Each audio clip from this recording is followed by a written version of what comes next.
Itong video na ito ay nagpapakita ng mga dulog theoretical sa pagtatamo at pagkatuto ng wika. Sa sumusunod na video clips, makikita ninyo ang mga teoring ito at ilan lamang sa mga halimbawa na tungkol dito. Handa na ba kayo? Pwes, handa na kami. Kaya, halina't tunghayin ang aming mga nagawang dokumentaryo.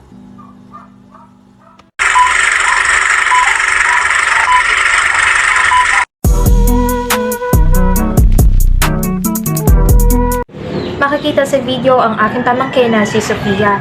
So, kasama niya ang aking mga kapatid sa video clips, si Kuya Leomar na kanyang ama at si Ate Leonida na tita rin niya. Si Sofia ay nakakaintindi at nakakapagsalita ng Bisaya, Tagalog, Ingles at maging ng sign language. Ngayon, siya ay 6 na taong gulang pa lang pero marunong siyang gumamit at pagpahayag ng gusto niya sabihin gamit ang wika na kanyang alam.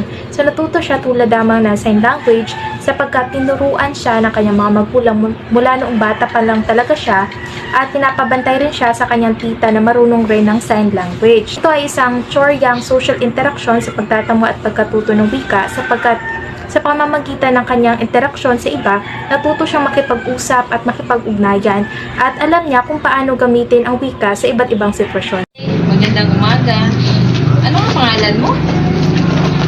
Ako po ay si Sofia.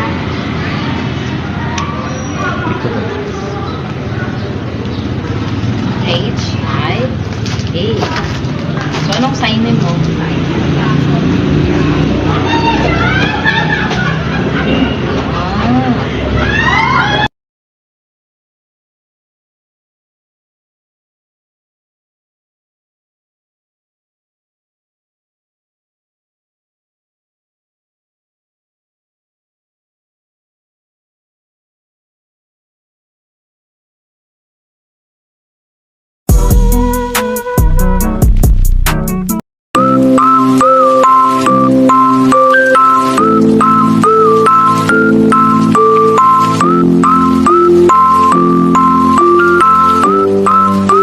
Genesis 1:1. In the beginning, the God created the earth. Proverbs 22:6. Mexico, which is on the Bible. Ang video ay nagpapakita ng teoryang emetisan sapagkat makikita sa video na hindi tinuturuan ang bata sa lahat ng komplikadong mga patakaran ng wika kundi mayroon silang likas na kakayahan na magkaroon ng wika. Nakakakilos at nakakapagsalita ang mga bata sapagkat siya o sila ay may taglay na likas na talino. Bilugan mo ang tamang sagot. Sige, magbilang. Count.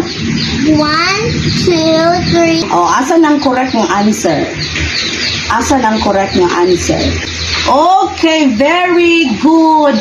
Mahusay. Magandang araw. Ang base sa napanood ninyong video clip ay mapapansin natin na ang guro ay may kaaya-ayang personalidad na kung saan ay mas binibigyan niya ng pagpapalaga ang nararamdaman ng kanyang mga estudyante. Binibigyan niya ito ng papuri nang sa gayon ay mas makuha niya ang atensyon nito at mas pahalagahan pa ang kanyang pagkatuto. Lagi nating tandaan, bilang isang guro ay tungkulin natin na bigyang pagpapahalaga ang ating mga estudyante. Dahil sa simpleng pagpapahalaga na ito ay hindi natin namamalayan na nagbibigay pala ito sa kanila ng inspirasyon. Na mama. Mama. Papa. Papa. Ate. Ate. Kuya. Oya. Open. Open. Puro bata. Mayong gabi. Ikaw. Si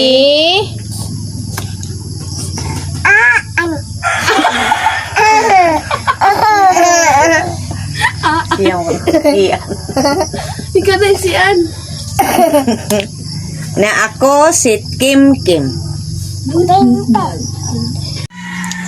Mula sa video na inyo napanood, makikita doon ang teorya ng panggagaya. Ang teorya na ito, isa sa napakadaling matamo ng isang bata, ang wika. Halimbawa lamang nito ay yung nasa video na kung saan kung ano ang sinasambit ng isang tao ay kanyang ginagaya. Halimbawa lamang nito ay yung sinasambit ng kanyang ate ang salitang mama ay kanya itong ginagaya.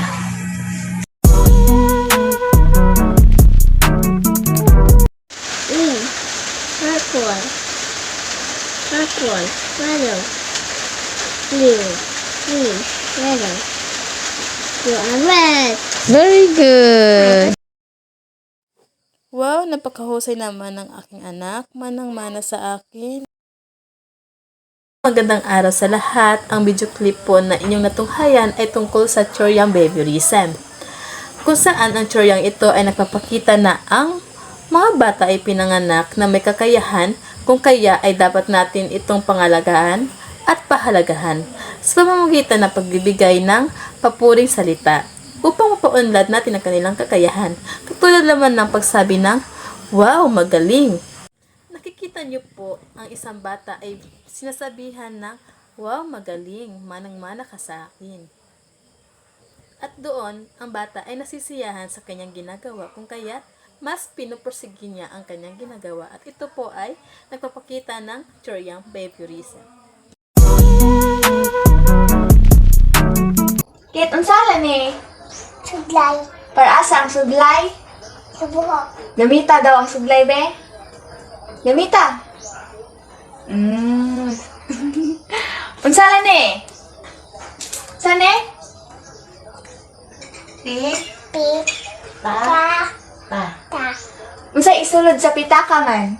Kanakoy-ta. Very good. Kani, saan man ni? Sangit na ispat. Saan ni? Ispat sangit niya. Oh, ispat. Nga naman yung i-ispat nato sa ngitngit kay para Kaya wala ispat ni. Lahat ng bata ay may likas na kakayahan upang matutunan ang wika. Ang nakikita sa video kanina ay nagpapakita ng teoryang cognitive na kung saan kailangan ang pagtuturo at mga kaligiran sa pagkatuto na magpapabilis sa pagkatuto ng wika.